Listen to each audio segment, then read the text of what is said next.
J'ai juste une question. Vous m'avez dit, nous avons entendu que les Védas disent de ne pas faire d'image de Dieu. Quiconque adore quelque chose qui a été créé se jette lui-même dans l'obscurité. La différence entre Bhagawan et Allah, c'est qu'Allah dit que si vous adorez quelqu'un d'autre que moi, je vous punirai pour toujours et jamais. Et je ne vous épargnerai pas de ce péché. Mais nulle part dans les livres de l'hindouisme verrait-on Bhagawan dire que si vous adorez quelque chose d'autre que moi, vous serez mis en narak, qui est le mot hindi pour l'enfer, pour toujours et jamais.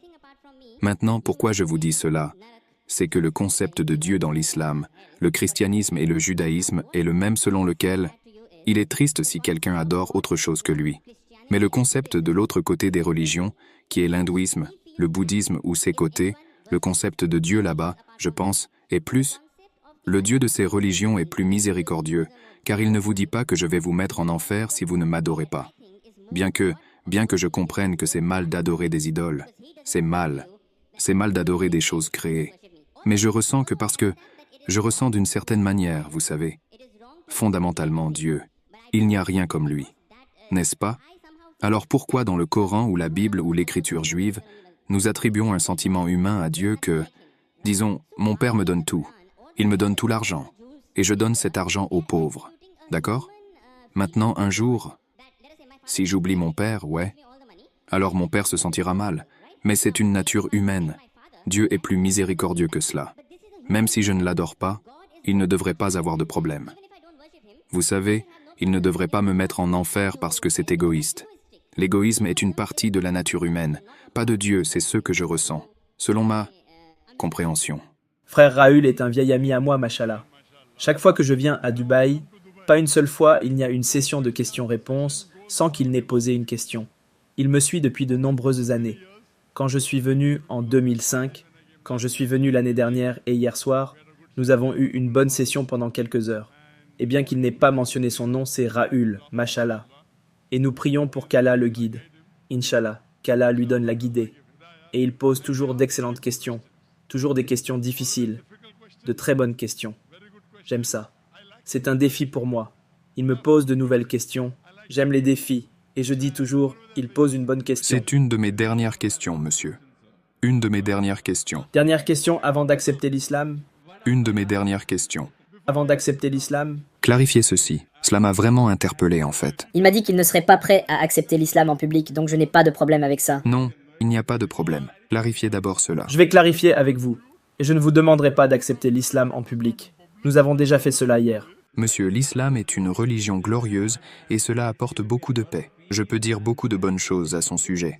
Mais veuillez clarifier. Je vais clarifier.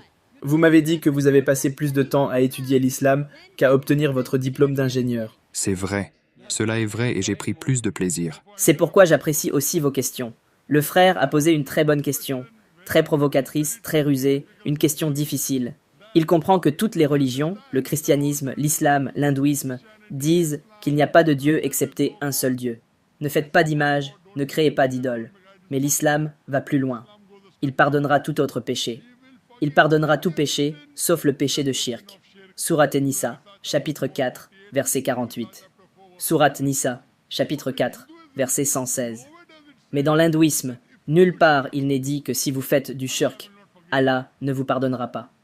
Avant de vous poser une question sur la générosité d'esprit, nulle part le Coran ne dit que si vous commettez un meurtre, Allah ne vous pardonnera pas. Frère, nulle part le Coran ne dit que si vous commettez un meurtre, Allah ne vous pardonnera pas. Est-ce que cela signifie que je vais commettre un meurtre? Pouvez-vous répéter, s'il vous plaît? Nulle part dans le Coran il est dit que si vous commettez un meurtre, bien que ce soit le deuxième plus grand péché en islam, parmi les grands péchés, le numéro 2 est de commettre un meurtre d'un être humain innocent. Oui, après le shirk, c'est le meurtre. Bien que le Coran dise dans la sourate Maïda, chapitre 5, verset 32, que si quelqu'un tue un être humain innocent, que ce ne soit pour un meurtre ou pour semer la corruption sur la terre, c'est comme si vous aviez tué toute l'humanité. Mais nulle part le Coran ne dit que si vous commettez un meurtre, Allah ne vous pardonnera pas. Allah ne vous pardonnera jamais.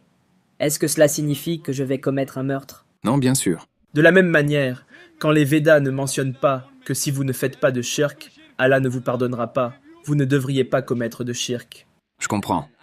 Très bien. Vous êtes quelqu'un de compréhensif. Je reviendrai sur la question de la générosité d'esprit ensuite. Je n'ai pas répondu entièrement à votre question. J'ai seulement répondu à la première partie de votre première question. Je reviendrai sur la générosité d'esprit plus tard. Je vais y venir. C'est bien. Mais j'aime, tu sais, ouvrir le rideau. Réduire les questions pour que tu comprennes mieux. Oui, ou si tu comprends, les autres devraient aussi comprendre. Tu es une personne intelligente, je le sais. Masha'Allah, ingénieur diplômé du Royaume-Uni. C'est pourquoi tu me l'as dit hier. Maintenant, en venant à ton point sur la miséricorde, dans l'islam, si tu ne fais pas cela, je te punirai. C'est une nature humaine.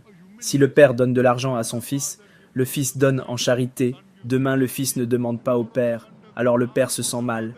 C'est la nature humaine, je suis d'accord avec toi. Dieu est bien supérieur, je suis d'accord avec toi. Alors pourquoi Dieu se sent-il mal? Très bonne question, très intelligente. Inch'Allah, tu seras convaincu. Je ne te demanderai pas d'accepter l'islam ici en public. Nous avons fait cela hier. Le Coran dit qu'Allah exalté soit-il n'a pas besoin de toi, tu as besoin de lui. Maintenant, en venant à la question, je rends ta question plus simple. Pourquoi devons-nous dire qu'Allah est le plus grand? Allah te demande de dire qu'Allah est le plus grand. Allahu Akbar, Allah est le plus grand. Demain, si tu ne dis pas qu'Allah est le plus grand, penses-tu qu'Allah deviendra moins grand? Non. Que tu le dises ou non, Allah est déjà le plus grand. Peu importe que tu le dises ou non, cela ne fera aucune différence, même pas une once de différence. Il est déjà le plus grand, il le restera, que tu le dises ou non. Pourquoi te demande-t-il de le dire? Voilà la question. La question est qu'Allah exalté soit-il connaît la psychologie humaine. Par exemple, ta mère a une crise cardiaque. Et maintenant, tu as entendu parler d'un spécialiste cardiaque très célèbre dans le monde. Si tu sais qu'il est célèbre, il te donnera des conseils pour ta mère. Une autre personne inconnue vient te donner des conseils. Quels conseils vas-tu suivre? Pardon, pouvez-vous répéter? Si ta mère a une crise cardiaque, il y a une personne que tu connais, qui est le spécialiste cardiaque le plus célèbre au monde. Je suivrai le conseil du spécialiste. Pourquoi? Parce que tu sais qu'il est le numéro 1, qu'il est le plus célèbre. Donc la raison pour laquelle Allah te demande de le louer, ce n'est pas pour son bénéfice, c'est pour ton bénéfice. Car le moment où tu loues Allah, tu suivras ses conseils. En suivant ses conseils, Allah ne bénéficie pas, tu bénéficies. Oui, en donnant des conseils, le médecin ne bénéficie pas. Oui, tu peux lui donner des honoraires. Donc de cette façon, il bénéficie. Tu ne donnes pas d'honoraires à Allah. Donc Allah ne bénéficie de rien. Mais le moment où tu le loues, c'est humain. Quand tu dis qu'Allah est le plus sage, qu'Allah est le plus grand, qu'Allah est le plus miséricordieux, plus sage, il donne des conseils, je suivrai. Plus grand, je le suivrai. Plus miséricordieux, je le suivrai. Donc tu dis toutes ces louanges, non pas pour lui bénéficier, mais pour te bénéficier toi-même. Donc quand tu l'adores, cela ne lui bénéficie pas, cela te bénéficie. Quand tu suis les conseils du médecin, cela te bénéficie si tu lui donnes des honoraires. Tu ne donnes aucun honoraire à Allah. Cela te bénéficie.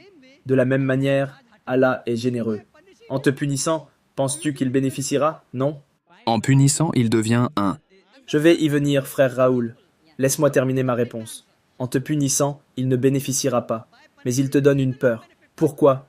Si tu bois de l'alcool, il te punira. Si tu prends de la drogue, il te punira. Qu'est-ce que ça lui fait, si tu prends de la drogue ou non? Maintenant, s'il dit « Ok, ne prends pas de drogue, mais si tu en prends, je ne te punirai pas. » Est-ce que tu prendras de la drogue ou non? Tu en prendras. Si je donne un examen, n'est-ce pas? Non, je n'en prendrai pas. Si je suis convaincu que c'est mauvais pour moi, je n'en prendrai pas. Je n'ai pas besoin de cette peur pour ma santé. Peur pour ma santé doit être ancrée en moi, oui, pour me dissuader. Dieu convainc les gens de différentes manières. Certaines personnes par la raison et la logique. Vous êtes une personne logique. Vous êtes convaincu par la logique. Certaines personnes veulent la peur. Certaines personnes veulent la punition. Certaines personnes veulent la récompense. Il y a 3, 4 types de façons dont Allah parle. Vous êtes convaincu par la raison et la logique. Vous êtes comme moi. Vous êtes comme moi. Certaines personnes, elles ne sont pas convaincues par la raison et la logique. Oubliez la logique. Oui, je recevrai une récompense. Je le ferai. Je recevrai une punition et je m'en tiendrai éloigné. Mais quelle est la vérité? Qu'arrive-t-il? En réalité, est-ce la réalité? Je vais te le dire. La réalité, c'est que le feu de l'enfer existe et la punition est là, n'est-ce pas? Frère, laisse-moi terminer la réponse. Me permettras-tu de finir la réponse où tu vas? Oui, s'il te plaît. Laisse-moi terminer. Je te donnerai une chance. Je te donnerai une chance de dire que tu es convaincu. Oui, mais avant que je termine ma réponse, tu interromps. Après avoir terminé, je te donnerai une chance et je te poserai une question. Maintenant, imagine un enseignant donnant un examen. Combien font 2 plus 2? 4. Convaincu? Maintenant, il y a des gens que l'enseignant dit « Ok, pendant l'examen, ceux qui écrivent correctement auront des points en plus. Ils réussiront. Ceux qui n'écrivent pas correctement échoueront. » Quand l'enseignant donne des centaines d'instructions, c'est difficile pour tout le monde de se souvenir de tout. Mais s'ils veulent se souvenir, ils écrivent. Si tu écris correctement, je te validerai. Si tu écris incorrectement, je te ferai échouer. Donc, l'étudiant commence à mémoriser. C'est comme toi qui as réussi ton diplôme d'ingénieur. Tu avais peur d'échouer. Oui, si tu n'avais pas étudié, tu aurais échoué. Donc, l'enseignant dit, pas de problème. Même si tu écris mal, je te donnerai ton diplôme. Est-ce que tu étudierais? Non. Bien que tu sois logique, tu comprends la loi de Boyle, tu comprends la trigonométrie, tu comprends la chimie, mais pour te souvenir, tu dois rester éveillé. Tu dois travailler dur. L'enseignant dit, pas de problème. Tu as compris? Tu écris dans l'examen, que ce soit juste ou faux, 2 plus 2 égale 3, je te validerai. Est-ce que tu étudierais? Eh bien, cela dépend. Moi, je ne le ferai pas, mais peut-être quelqu'un de plus sensible étudierait pour acquérir des C'est connaissances. correct. Si le professeur dit « Maintenant ton objectif est d'obtenir le diplôme », une fois que tu comprends, si tu échoues, tu n'obtiendras pas le diplôme. Alors, ici, le Tout-Puissant parle logiquement. Pour certains, logiquement, cela ne fait aucune différence que l'enfer existe ou que le paradis existe. Pour d'autres, tu le fais, tu obtiens une récompense. Comme quand tu parles à ton enfant, parfois tu parles logiquement, parfois tu dis « Tu sais, je te donnerai un chocolat ». Parfois, je te donnerai une gifle. C'est ce que Dieu sait sur la psychologie humaine. Il est notre créateur. Parfois la logique, parfois la raison, parfois la récompense, parfois la punition. Mais une fois qu'il dit quelque chose, il faut le suivre. Il ne peut pas mentir. Alors, il essaie de te convaincre. Imaginons ton fils. Je sais que tu n'es pas marié. Inch'Allah. Un jour lorsque tu te marieras et si tu as un fils. Oui. Et ton fils, Inch'Allah, se mariera avec une musulmane. Oui, Inch'Allah. Donc ton fils quand tu auras un fils. Oui. À 5 ans, il veut sauter du 10e étage. Tu lui dis, mon fils, ne saute pas, tu vas mourir. Je veux sauter. Tu sais que tu vas mourir, pas de problème, je veux sauter. Tu lui donneras une gifle, vrai ou faux? Vrai. Tu lui diras, je vais te gifler. Pourtant, s'il veut sauter, tu le gifleras. Un père est cruel pour être gentil. Ton intention est-elle de lui faire du mal? Non.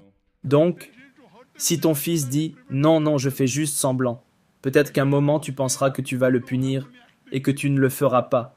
Mais s'il veut sauter, tu n'attendras pas qu'il saute, tu lui donneras une bonne gifle. Oui. De la même manière, Dieu ici, il te dit, ce qui est bien, ce qui est mal, voilà la récompense, voilà la punition. Et une fois qu'il dit quelque chose, il est honnête. Dans l'islam, Dieu est le plus bienveillant. Il veut que l'être humain s'améliore. Il veut que l'être humain s'améliore. Mais les autres dieux disent, d'accord, pas de problème. Même si tu fais du mal, je te validerai. Quel genre de professeur est-ce? Supposons qu'il y ait un étudiant qui étudie avec toi. Il écrit de mauvaises réponses. Toi, tu galères, restes éveillé la nuit. Cette personne est encore dépendante de toi et il est toujours... La personne sèche les cours, s'amuse, écrit de mauvaises réponses et le professeur dit « Les deux ont obtenu la première classe. » Serais-tu content avec le professeur? Non. Pourquoi? Tu es vraiment une personne cruelle et méchante. Pas une bonne personne. Je me trompe. Parce que tu crois en la justice. Donc, en plus d'être bienveillant et miséricordieux, Dieu est aussi juste. Imagine quelqu'un viole ta sœur, viole ta mère. Dieu dit, pas de problème, je vais pardonner. Au jour du jugement, ne diras-tu pas à Dieu? Non, c'est ok. Je parle du fait que Dieu soit égoïste envers lui-même. Il n'est pas du tout égoïste. Non, mais il dit que si vous faites du shirk, alors je vous mettrai dans le feu de l'enfer pour toujours et à jamais. Je ne dis pas qu'il ne devrait pas punir les mauvaises actions, mais il prend sur lui-même le fait que si vous associez des partenaires à moi, en plus de m'adorer, si vous adorez quelqu'un d'autre, même alors je ne vous pardonnerai pas. C'est justement ça. C'est de l'égoïsme. Si le médecin spécialiste du cœur dit à votre mère, voyez, c'est une bonne chose, prenez seulement ce médicament, rien d'autre. Quelqu'un d'autre dit, d'accord, prenez aussi ce médicament. Alors ce spécialiste du cœur vous dit, si vous le mélangez avec autre chose, votre mère mourra. Écouterez-vous quelqu'un d'autre ou pas? Écouterez-vous ou non? Le spécialiste du cœur dit, n'ayez rien d'autre que ce médicament. Gardez-le sous votre langue. Maintenant, un autre médecin arrive. Vous savez, je suis un très bon médecin. Vous ne le connaissez même pas. Écouterez-vous? J'écouterai seulement le spécialiste. C'est correct. Le spécialiste du cœur se spécialise. Mais Dieu est un plus grand spécialiste du cœur.